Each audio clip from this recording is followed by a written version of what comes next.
Continuando. Então, existe um sentimento de usurpação dentro da igreja. Assim como no mundo, existe também a usurpação.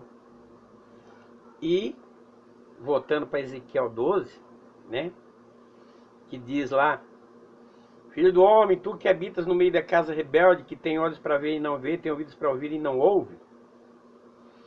É assim, igreja, porque se falar uma palavra que a pessoa não tem aceitação, como antigamente os profetas, né? Jeremias, por exemplo, quando profetizou a queda de Jerusalém, ninguém aceitou a palavra, aceitou a palavra de outros, que não que Jerusalém ia viver pro resto da vida.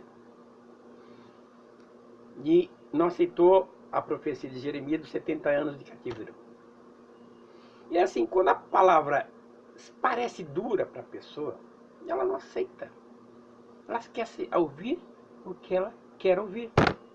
Quer ouvir coisas boas quando está fazendo coisas ruins. Então, para isso, Deus pediu para Ezequiel um sinal maravilhoso. E eu vou dar um sinal maravilhoso dessa questão. Um sinal maravilhoso eu vou falar agora. Vou contar uma história que, como Jesus falou em parábolas, como ele conhecia todas as histórias do mundo, ele não poderia contar mentiras. E eu vou também dizer uma parábola verdadeira. Existia uma certa nação em que os governos, de 4 em 4 anos, passavam mais a nação cada vez pior. A nação cada vez mais pobre. A nação cada vez mais desorganizada. E nessa nação, ninguém conseguia colocar um governador, ou seja, um presidente que fizesse melhorar essas coisas. Até que se teve a ideia de se levantar um presidente que viesse do meio dos pobres, fosse um proletário, ou seja, que fosse um dirigente de sindicato, um homem inculto, sem leitura. Os homens que estavam no governo, eles eram homens letrados, homens acostumados ao governo, homens que já tinham grande experiência, e inventaram de colocar esse homem que não tinha praticamente conhecimento, era um analfabeto. E o povo, por meio da vontade de Deus, elegeu. Deus abençoou para que ele fosse assim colocado no governo. E todo mundo esperava que o governo ia piorar muito mais do que estava pior. O que aconteceu? Ele governou durante 8 anos e o seu governo foi maravilhoso. Deus abençoou tremendamente esse governo. Ora, nós tínhamos uma dívida externa impagável. Nós tínhamos problema de desemprego, quando ele entrou, era um dos maiores.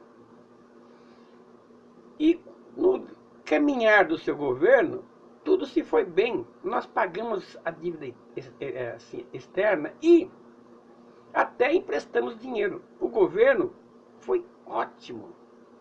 Quem diria que um homem, né, sem letra, inculto, pudesse chegar a desenvolver essa nação do jeito que ela foi. Foi 8 anos de prosperidade.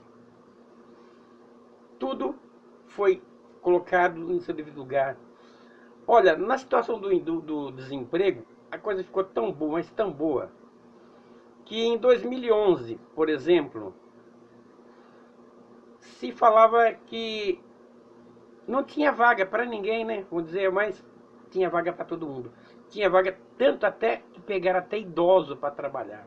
Idoso que, homem que aos 45 anos já não prestava mais para trabalhar porque não tinha vaga de emprego, então se escolhia pessoas mais jovens, homens que saíram da faculdade, pessoas que saíram da faculdade ia trabalhar no boteco porque não tinha emprego, então a situação estava difícil. Então fazia uma peneira e homens acima de 45 anos não tinha vaga mais.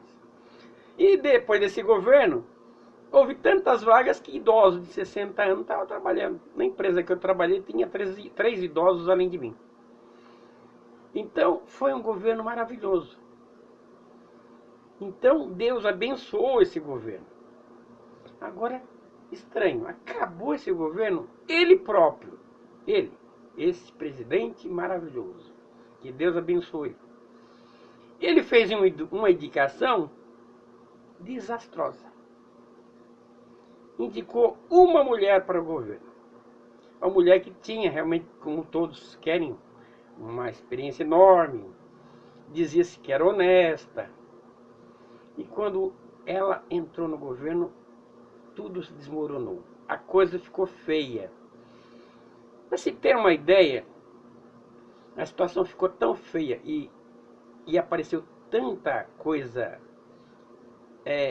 enganosa. Ou seja, os governantes, as pessoas que estavam no poder, foram todos parar na cadeia, porque havia muita desonestidade, havia muito rapa-caixa. E apareceu no governo dela todas essas coisas. Inclusive ela foi tirada do governo. Não terminou o mandato. Porque este é um sinal maravilhoso da parte de Deus. Para que vocês vejam o que eu vou falar a seguir. Então, Ezequiel 12, Deus falou para Ezequiel fazer um sinal maravilhoso. Que ele devia sair da sua casa ainda de dia, porque todos vissem, e à noite cavasse um buraco nos muros e saísse. Então, esse é o sinal maravilhoso que eu estou apresentando para você, para que você veja o que eu vou falar a seguir. Mas, então, vamos fazer uma leitura em Filipenses. Filipenses.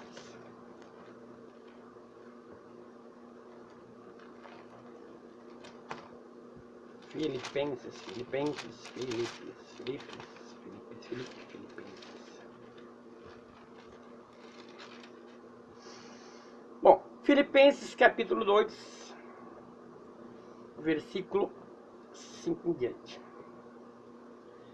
De sorte, Filipenses capítulo 2, versículo 5. De sorte que haja em vós mesmos o sentimento que houve também em Jesus Cristo, que, sendo em forma de Deus, não teve por usurpação ser igual a Deus. Versículo 7. Mas aniquilou-se a si mesmo, tomando forma de servo e fazendo semelhante aos homens. Então, o próprio Cristo não quis ter por usurpação ser igual ou maior que Deus. Ele não quis a posição do Pai. Ele quis a posição dele, que Deus colocou. Ele tinha que estar na posição de servo, na forma de um homem. Ele deu exemplo disso. Por que nós,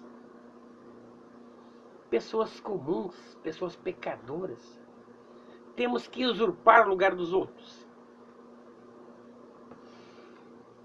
Então, nós precisamos saber colocar na nossa posição e não almejar posições maiores, se Deus não colocou nessa posição. Se Deus te colocou nessa posição, não saia dela. E não deixe que ninguém tome, nem você entregue. Essa posição é sua. Você vai ter que ficar com ela, porque você foi capacitado por Deus para fazê-lo. Agora, por covardia, você vai lá e entrega, isso vai lhe ser imputado naquele dia. Então, o que eu posso dizer? Que nós estamos errando dentro da palavra de Deus. Mas aonde? Eu vou falar, você rodeou, mas não falou nada. Onde está a usurpação? Vamos lá então, 1 Coríntios 11.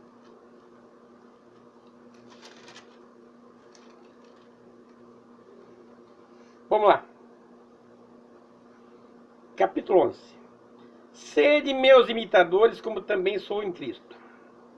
E louvo-vos, vós, irmãos, porque em tudo vos lembrais de mim e retendes os preceitos como tenho lhe entregado. Mas quero que saibais que Cristo é a cabeça de todo varão, E o varão é a cabeça da mulher. E Deus é a cabeça de Cristo. Então, temos aqui posições. Primeira posição, Deus. Segunda posição, Cristo. Terceira posição, homem. Quarta posição, mulher. Podia dizer até uma quinta posição, filhos. Porque estamos falando também de família. Agora, usurpação. Ora, Deus fez o quê? Colocou o homem como cabeça da mulher. Mas o mundão lá fora, porque o governo de Satanás está estabelecido, colocou e inverteu, trocou a cauda pela cabeça. E na igreja não é diferente. Pastores entregando os seus cargos para suas mulheres. Que Deus não colocou ela como esta posição que foi dada ao pastor, mas entregou. Por isso que eu não louvo o pastor. Paulo, quando fala assim, eu não permito, ou seja, se ele falou que não permite é porque ele não quer. Por imposição dele, não. Pela vontade dele, não. Agora os pastores de hoje falam assim, não, vou fazer o contrário de Paulo. Eu permito. E com permissão, a mulher pega uma posição que não é dela. Que Deus não colocou. Então, o que eu posso dizer? Eu vou finalizar agora, senão vai estender muito o assunto. Eu vou dar no próximo capítulo.